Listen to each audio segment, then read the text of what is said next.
or really commit to going to church is because they feel like they've got to arrive. Are you with me, church? In this relationship with God, it is not a sprint, it is a marathon. You have to be patient through the process and allow God to grow you. Amen? Don't give up on God because He hasn't given up on you. He was chasing you before you said yes to Him. Before you knew who you were, He had passion. 2,000 years ago, He got on the cross before you even were here. The adoption process began before you even got here. And regardless if you admit it or not, He's chasing you. He's wooing you. He's going after you. Nothing can separate you from the love of Jesus Christ. He loves you unconditionally. And so you don't have to arrive and you don't have to be at a certain place for faith. There's no recipe, 3 things, and then God will do this for me. I got to have enough faith. There's a school of faith. There is nothing like that. This is a marathon. This is a relationship. Relationships are grown and there's a process and there's a rhythm to it. Amen? Look at somebody say, I'm patient through the process. Patient through the process. And don't let anybody rush you.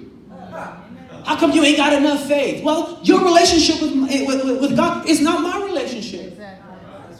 God is doing His thing. Are you with me?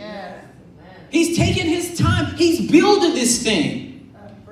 When I was dating my wife, I had to take my time. That's not my personality, right? I'm trying to, let's go. What we gonna do? Let's go, I had to take my time, Take her some flowers. Text her, I love you. Send you a little card. Pick you up. Let's go out. Let's hang out. Spend time, right? And that builds the relationship. Are you with me? So don't let anybody say or make you feel like you should be at a certain place. And don't do that to anybody else. Are you with me? Number 2, real faith grows in lovability.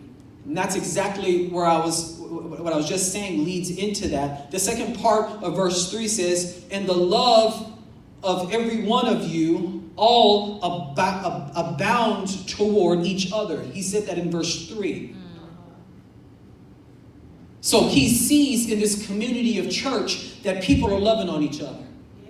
He sees in the Thessalonian church, Paul's writing a letter. He writes a letter to a church and he's telling them, I can see that you guys are loving each other. The sign of growth, faith,